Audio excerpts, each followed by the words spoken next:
안녕하세요. 오늘은 2021년 새해 첫 월요일입니다. 새해에도 어김없이 시작되는 한 주의 삶, 그 속에서 우리를 지키시는 하나님의 손길을 경험하는 저와 여러분들이 되기를 주님의 이름으로 축복합니다. 오늘 함께 나눌 말씀은 누가복음 2장 1절에서 20절 말씀입니다. 제가 말씀을 읽도록 하겠습니다. 그때 가이사 아구스도가 영을 내려 천하로 다 호적하라 하였으니 이 호적은 구레뇨가 수리아 총독이 되었을 때에 처음 한 것이라. 모든 사람이 호적하러 각각 고향으로 돌아가매 요셉도 다윗의 집 족속이므로 갈릴리 나사렛 동네에서 유대를 향하여 베들레헴이라 하는 다윗의 동네로 그 약혼한 마리아와 함께 호적하러 올라가니 마리아가 이미 잉태하였더라. 거기 있을 그 때에 해산할 날이 차서 첫 아들을 낳아 강보로 싸서 구유에 뉘었으니 이는 여관에 있을 곳이 없음이로라. 그 지역에 목자들이 밤에 밖에서 자기 앙떼를 지키더니 주의 사자가 곁에 서고 주의 영광이 그들을 두루 비추매 크게 무서워하는지라. 천사가 이르되 무서워하지 말라. 보라, 내가 온 백성에게 미칠 큰 기쁨의 좋은 소식을 너희에게 전하노라. 오늘 다윗의 동네에 너희를 위하여 구주가 나셨으니 곧 그리스도 주시니라. 너희가 가서 강보에 쌓여 구유에 뉘어 있는 아기를 보리니 이것이 너희에게 표적이니라 하더니 호련히 수많은 천군이 그 천사들과 함께 하나님을 찬송하여 이르되 지극히 높은 곳에서는 하나님께 영광이요 땅에서는 하나님이 기뻐하신 사람들 중에 평화로다 하니라. 천사들이 떠나 하늘로 올라가니 목자가 서로 말하되 이제 베들레헴으로 가서 주께서 우리에게 알리신 바 이 이루어진 일을 보자 하고 빨리 가서 마리아와 요셉과 구유에 누인 아기를 찾아서 보고 천사가 자기들에게 이 아기에 대하여 말한 것을 전하니 듣는 자가 다 목자들이 그들에게 말한 것들을 놀랍게 여기되 마리아는 이 모든 말을 마음에 새기어 생각하니라. 목자들은 자기들에게 이르던 바와 같이 듣고 본 그 모든 것으로 인하여 하나님께 영광을 돌리고 찬송하며 돌아가니라. 아멘. 우리는 얼마 전에 성탄절을 맞이해서 사람의 몸으로 이 땅에 오신 예수님을 기념하고 그분께 예배하는 시간을 가졌습니다. 우리는 예수님이 우리를 죄에서 구원하기 위해 이 땅에 오신 구세주라는 사실을 믿습니다. 그래서 그분이 이 땅에 오셨다는 사실은 곧 우리에게 구원의 기쁜 소식이 됩니다. 하지만 우리가 성탄절 하면 떠올리는 기쁘고 즐거운 이미지와는 달리 예수님께서 탄생하실 때의 상황은 그렇게 썩 좋지만은 않았습니다. 일단 그분은 편안하고 청결한 환경에서 태어나시지 못했고요. 그분의 육신적인 부모님은 신앙적으로는 훌륭한 사람들이었지만 그럼에도 불구하고 자신들의 첫 아이를 말구유에 누일 수밖에 없는 가난한 나그네였습니다. 이렇게 예수님이 태어나실 때의 상황에 대해 성경은 결코 아름답게만 묘사하지는 않습니다. 예수님이 이 땅에 오신 이유가 죄로 인해 어그러진 세상을 회복하기 위한 것이라는 사실을 드러내듯이 예수님은 태어나실 때부터 세상의 온갖 어려운 환경들을 겪어내신 것이죠. 그렇다면 예수님의 탄생 사건은 우리에게 그분의 어떠함을 드러내고 있을까요? 이 새벽에 본문을 통해 나타나는 예수님 탄생의 의의를 살펴보면서 말씀 가운데 드러나는 은혜를 나누도록 하겠습니다. 누가복음에서 예수님이 탄생하시던 때의 배경으로 제시하고 있는 중요한 인물이 한 명 있습니다. 그는 바로 로마의 황제 가이사 아구스도입니다. 이 사람은 로마의 첫 번째 황제고요. 우리에게는 일반적으로 아우구스투스라는 이름으로 잘 알려져 있습니다. 아우구스투스 이전의 로마는 황제는 없었고요. 때에 따라 나랏일을 맡을 관리들을 선출하는 공화국이었습니다. 하지만 그는 탁월한 능력과 업적들을 바탕으로 그를 반대하는 모든 세력들을 제거하고 온 로마를 지배하는 절대 권력을 얻게 됩니다. 이렇게 로마 역사상 전무후무한 권력을 손에 넣은 황제가 출현했을 즈음에 바로 우리 예수님이 태어나셨습니다. 이때 누가복음에는 황제와 예수님이 선명하게 대조되고 있는데요. 황제는 칙령 한마디로 온 세상을 쥐락펴락하는데 예수님은 자기 한 몸 누일 곳이 없어서 말구유에 누이시는 본문이 바로 그러한 대조가 나타나는 부분입니다.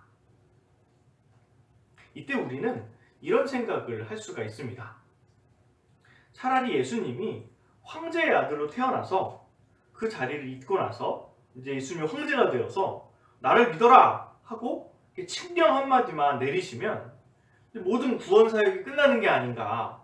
예수님이 그렇게 제자들 몇 명 부르셔서 열심히 이제 전도하게 하시고 또 그 가운데도 핍박이 있어서 참 많은 사람들이 고통을 당했었는데 그런 과정이 필요 없이 그냥 예수님이 황제의 아들로 태어나서 그분 자신이 황제가 되셔서 나를 믿어라 하고 그냥 칙령 한 번만 내리시면 여기 우리 오늘 본문에서도 이 가이사 아구스도가 칙령 한 번에 온 천하의 사람들이 다 호적을 하는 그렇게 이제 사람들을 움직이는 힘이 있었는데 예수님도 좀 그렇게 하셨으면 좀 구원 사역이 더 수월하지 않았을까 하는 생각을 우리가 해볼 수가 있습니다. 왜 예수님은 자기 한 몸 누이실 곳이 없을 정도로 가난하게 태어나셔서 사람들의 무시와 천대를 받으셔야 했을까요? 여기서 우리는 예수님을 처음으로 경배했던 사람들, 바로 목자들의 이야기를 통해 왜 예수님이 황제가 아닌 가난한 목수의 아들로 오셨는지를 알 수 있습니다. 당시 목자들은 밖에서 일하고 또 밤에 일하는 사람들이었기 때문에 사람들이 그리 선호하는 직업이 아니었습니다. 게다가 그들은 대부분 자기 양이 아니라 다른 사람의 양을 돈을 받고 돌봐주는 사람들이었는데요. 주인 입장에서는 그들이 자기 양들을 어떻게 돌보는지를 알 수가 없었기 때문에 그들은 그다지 자기 양을 돌보는 목자들을 신뢰하지 않았다고 합니다. 결국 목자들은 가난하고 사회적으로도 그리 좋은 대우를 받지 못하는 그런 사람들이었습니다. 그런데 구세주의 탄생을 알리는 천사들이 바로 이런 목자들에게 찾아옵니다. 그것도 한둘이 아니고 수많은 천사들의 무리가 하나님을 찬송하는 소리를 이 목자들이 보게 된 것입니다. 이때 천사는 목자들에게 단순히 그분이 탄생하셨다 하는 소식만 전한 것이 아니고 어디를 가면 그분을 만날 수 있고 또 누구라도 한눈에 그분을 알아볼 수 있는 표적을 이야기합니다. 그들이 구세주의 탄생 소식을 알려달라고 말한 적도 없고 더군다나 그분을 알아볼 수 있는 표적을 구한 적이 없는데도 천사는 거의 일방적으로 그들을 예수님 앞으로 초대하고 있는 것이죠. 이때 만일 예수님이 가난한 나그네의 아들이 아니라 정말 로마 황제의 아들이나 아니면 하다못해 예루살렘에 있는 헤롯 왕의 아들이었다고 한다면 천사가 아무리 그분의 탄생을 전하고 그분을 알아볼 수 있는 표적을 가르쳤다고 하더라도 이 목자들은 결코 예수님을 만날 수 없었을 것입니다. 당시 비천한 신분에 해당하는 목자들이 감히 황제의 아들이나 왕의 아들을 만날 수는 없었을 것이기 때문입니다. 이렇게 예수님의 탄생 이야기를 통해 우리는 그분이 이 땅에서 가장 낮아지셨기 때문에 그 누구라도 하다못해 당시 비천한 직업의 대명사라고 할 수 있는 목자들조차도 그들이 원하기만 하면 그분 앞에 나아가 그분을 만나고 그분을 경배할 수 있게 된 것이죠. 사랑하는 사명의 교회 성도 여러분, 예수님께서는 영광스러운 하나님의 아들이시자 그분 자신이 하나님이십니다. 하지만 그분은 이 땅에 우리를 구원하기 위해 오셨습니다. 그리고 우리를 구원하기 위해 그분은 가장 비천한 자리에까지 낮아지셨습니다. 그분이 이렇게 낮아지셨다는 사실은 우리가 그분께 나아가지 않는 그 어떠한 이유에 대해서도 변명할 수 없게 합니다. 물이 높은 곳에서 낮은 곳으로 흐르듯이 예수님은 모든 이들을 그분 앞으로 초대하시기 위해 그분 자신은 가장 낮은 자리에 오셨습니다. 감히 그 앞에 나설 수도 없는 드높은 황제의 아들이 아니라 가난한 나그네의 아들로 누구라도 찾아와 만날 수 있는 그런 분이 바로 우리 예수님입니다. 물론 예수님이 장차 재림하실 때는 상황이 다를 것입니다.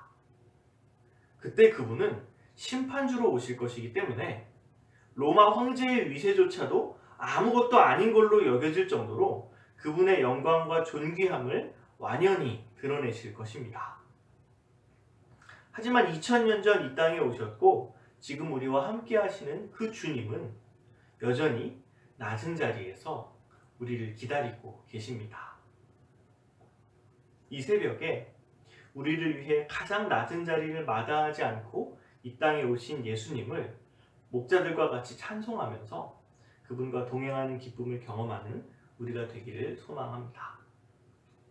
네, 시간 같이 몇 가지 기도 제목 나누고 제가 기도하고 계속해서 기도의 자리로 나아가도록 하겠습니다. 먼저 오늘 말씀과 같이 낮아지신 주님 앞에 감사함으로 나아가 예배하고 우리도 주님 닮아 겸손과 사랑을 배우도록 기도했으면 좋겠습니다. 그리고 여전히 우리 일상을 위협하는 코로나19의 확산이 속히 저지되고 사람들이 일상을 찾을 수 있도록 계속해서 기도해 주셨으면 좋겠습니다. 이 일을 위해 기도하면서 지치거나 낙심하지 않도록 특별히 더욱더 기도에 좀 열심히 필요한 것 같습니다. 그리고 이제 건강과 재정적인 어려움을 겪는 이들, 또 이 코로나 시국에 또 상황을 열심히 또 회복하기 위해서 애쓰고 있는 의료진과 관계당국을 위해서도 기도해 주셨으면 좋겠습니다. 또 교회를 위해서 교회를 위한 기도 또 같이 했으면 좋겠는데요. 우리 교회 새해 사역 준비를 이제 위해서 같이 기도하고 또 모든 성도님들과 지역사회, 선교지를 잘 섬길 수 있는 그런 교회로 우리 교회가 참 세워질 수 있도록 교회를 위해서도 기도해 주셨으면 좋겠습니다. 시간 제가 마무리 기도하겠습니다. 하나님 감사합니다. 오늘도 이 새벽에 주님을 말씀을 통하여 주님을 만나게 하시고 참으로 우리에게 오신 그 아기 예수님 가장 낮은 자리에 오셔서 누구라도 주님 앞에 나아올 수 있도록 우리를 초대하신 그 주님의 은혜와 그 주님의 사랑과 그 주님의 긍휼에 우리가 또 감사하며 이 아침을 또 시작합니다. 주님 참 올 한 해 이제 시작하며 또 살아가게 될 때에 늘 참 그 낮아지신 주님, 겸손하신 주님 기억하며 우리도 우리의 서 있는 자리에서 늘 겸손과 사랑으로 또 진실함으로 늘 참 주님 닮은 삶을 살아갈 수 있도록 인도하여 주옵소서. 감사드리며 예수님의 이름으로 기도합니다. 아멘.